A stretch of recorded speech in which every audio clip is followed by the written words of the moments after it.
आकाशवाणी भोपाल से प्रस्तुत हैं प्रादेशिक समाचार।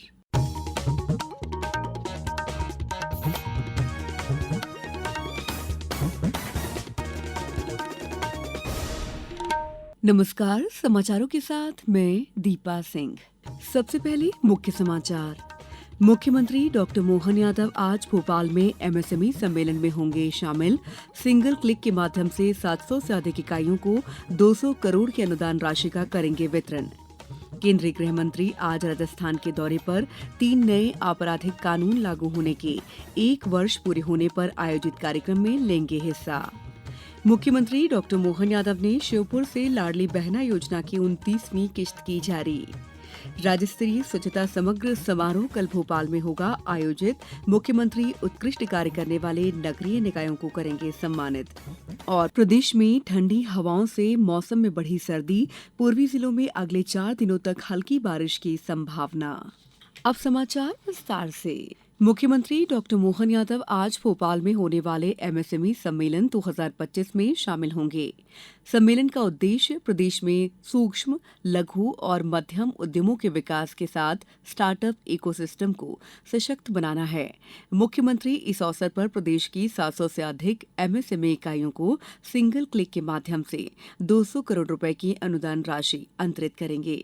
साथ ही 80 से अधिक स्टार्टअप्स को 1 करोड़ रुपए से अधिक की सहायता राशि दी जाएगी। प्रधानमंत्री नरेंद्र मोदी बुधवार को बिहार के बूथ स्तर के पार्टी कार्यकर्ताओं से बातचीत करेंगे। एक सोशल मीडिया पोस्ट में श्री मोदी ने पार्टी कार्यकर्ताओं से मेरा बूथ सबसे मजबूत अभियान में शामिल होने और अपने सुझाव साझा करने का अनुरोध किया। प्रधानमंत्री ने बताया कि वे कुछ कार्यकर्ताओं से उनके सुझावों पर सीधे बातचीत करेंगे। केंद्रीय गृह मंत्री अमित शाह आज राजस्थान के 1 दिन के दौरे पर जयपुर पहुंचेंगे। वे 3 नए आपराधिक कानून लागू होने के 1 वर्ष पूरे होने पर आयोजित राज्य स्तरीय प्रदर्शनी का उद्घाटन करेंगे।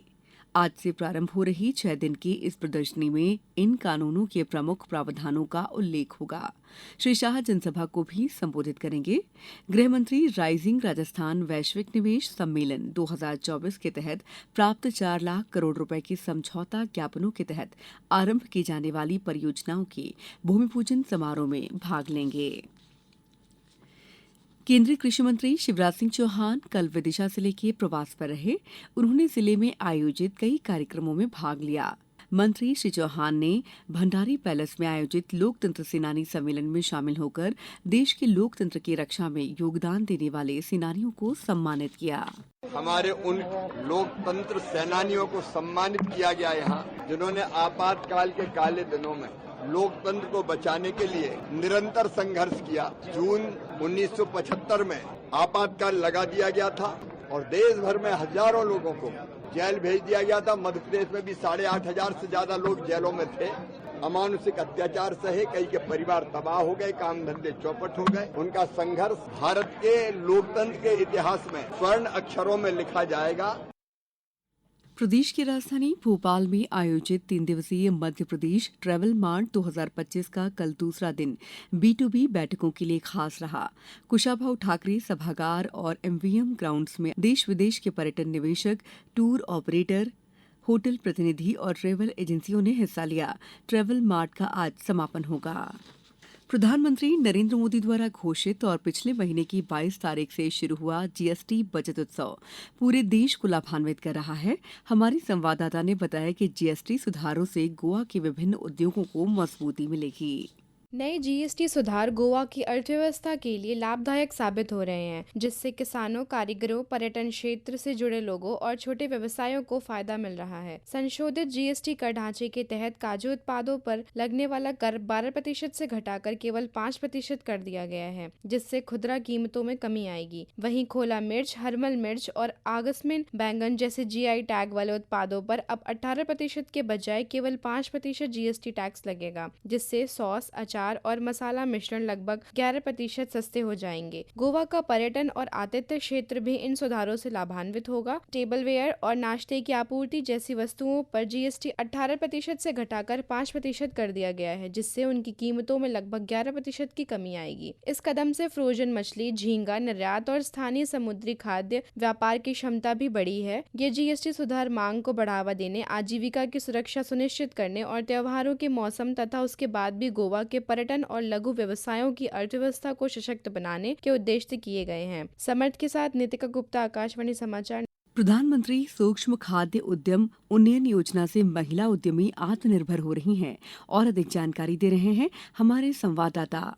प्रधानमंत्री सूक्ष्म खाद्य उद्यम योजना से विदिशा जिले में महिला उद्यमी निरंतर रूप से आगे बढ़ रही हैं। जिला उद्यान विभाग के सहायक संचालक ने बताया कि जिले में प्रधानमंत्री सूक्ष्म खाद्य उद्यम योजना से अनेक नए उद्यमी सफल हो रहे हैं। मेरा नाम श्यामलाल सोलंकी है और पद मेरा सहायक संचालक उद्यान है। और विदिशा जिले में उद्यानिकी विभाग के माध्यम से महिलाओं के स्वावलंबन हेतु सरकार की अनेक योजनाएं चलाई जा रही है, जिनमें महिलाओं को आगे भी हम लोग इसमें योजनाओं में ला रहे हैं। और हाल ही में श्रीमती सुनीता शक्ति सिंह तोमर ने हमारी पीएमएफएमई जो योजना है उसका लाभ लेकर एक उल्लेखनीय उपलब्धि अर्जित की है।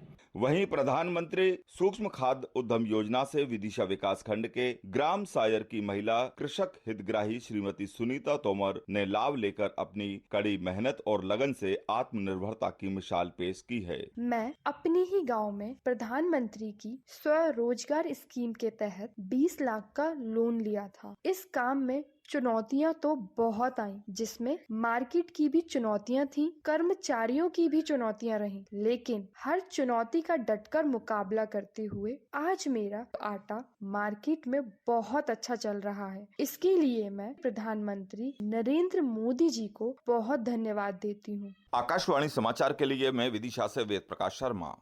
मुख्यमंत्री डॉक्टर मोहन यादव ने कल श्योपुर में आयोजित कार्यक्रम में 1,26,00,000 से अधिक लाडली बहनों के खातों में 1,541 करोड़ रुपए की 29वीं किश्त का सिंगल क्लिक से अंतरण किया। मुख्यमंत्री डॉक्टर मोहन यादव ने कहा कि बहनों के कल्याण और उनके चेहरे पर मुस्कान लाना राज्य सरकार की सबसे बड़ी प्राथमिकता है। मध्य प्रदेश में नारी सशक्तिकरण का संकल्प साकार हो रहा है। इसी कड़ी में मुख्यमंत्री डॉक्टर मोहन यादव ने श्योपुर में आयोजित कार्यक्रम में लाडली बहना योजना की 29वीं किस्त के रूप में प्रदेश की 1,26,00,000 से अधिक बहनों के बैंक खातों में 1,541 करोड़ रुपए की राशि अंतरित की। राज्य स्तरीय स्वच्छता समग्र समारोह कल भोपाल में आयोजित किया जाएगा। इस अवसर पर मुख्यमंत्री डॉक्टर मोहन यादव स्वच्छता के क्षेत्र में उल्लेखनीय कार्य करने वाले नगरीय निकायों को स्वच्छता सम्मान प्रदान करेंगे। महर्षि वाल्मीकि जयंती प्रकटोत्सव के अवसर पर आयोजित समरसता सम्मेलन में कल भोपाल में मुख्यमंत्री डॉक्टर मोहन यादव शामिल हुए। उन्होंने कहा कि समाज में सच्ची शक्ति सामाजिक समरसता में निहित है। भोपाल के मानस भवन में आयोजित समरसता सम्मेलन में मुख्यमंत्री डॉक्टर मोहन यादव ने महर्षि वाल्मीकि प्रकटोत्सव के उपलक्ष्य में सहभागिता कर समाज को समरसता, मर्यादा और धर्म के मार्ग पर चलने का संदेश दिया। इस अवसर पर उन्होंने कहा कि आदि कवि महर्षि वाल्मीकि जी ने भगवान श्री राम के आदर्श जीवन का वर्णन कर मानवता को धर्म, मर्यादा और नैतिकता का मार्ग दिखाया। प्रदेश में मानसून जाने के बाद अब ठंडी हवाओं ने मौसम को ठंडा कर दिया है। रात और सुबह के समय तापमान गिरने से लोगों को ठंड का एहसास बढ़ गया है। मौसम विभाग ने प्रदेश के पूर्वी इलाकों में अगले 4 दिनों तक हल्की बारिश की संभावना जताई है। आईसीसी महिला एक दिवसीय क्रिकेट विश्व कप में कल रात ऑस्ट्रेलिया के साथ रोमांचक मुकाबले में भारत को हार का सामना करना पड़ा। विशाखापट्टनम में खेले गए मैच में शानदार प्रदर्शन के बावजूद भारत 330 रन के स्कोर को जीत में नहीं बदल सका और ऑस्ट्रेलिया ने महिला वनडे में अब तक के अपने सबसे बड़े लक्ष्य पर सफलता हासिल की। वहीं दिल्ली में भारत के साथ 2 टेस्ट मैचों की श्रृंखला के दूसरे मैच में आज वेस्टइंडीज दूसरी पारी में 2 विकेट पर 173 रन से आगे खेलेगा। मैच सुबह 9:30 बजे से शुरू होगा। अब कुछ समाचार संक्षेप में। केंद्रीय संचार मंत्री ज्योतिरादित्य सिंधिया ने कल अपने दौरे के दौरान शिवपुरी जिले के पिछोर में आयोजित महिला सम्मेलन में भाग लिया। खंडवा जिले के खालवा में 14 वर्ष आयु वर्ग के बालक बालिका कबड्डी और 17 वर्ष आयु वर्ग के बालक बालिका फुटबॉल खेल की राज्य स्तरीय प्रतियोगिता कल खालवा में संपन्न हो गई। इस बुलेटिन में इतना ही। अगला बुलेटिन दोपहर 2:10 पर। नमस्कार।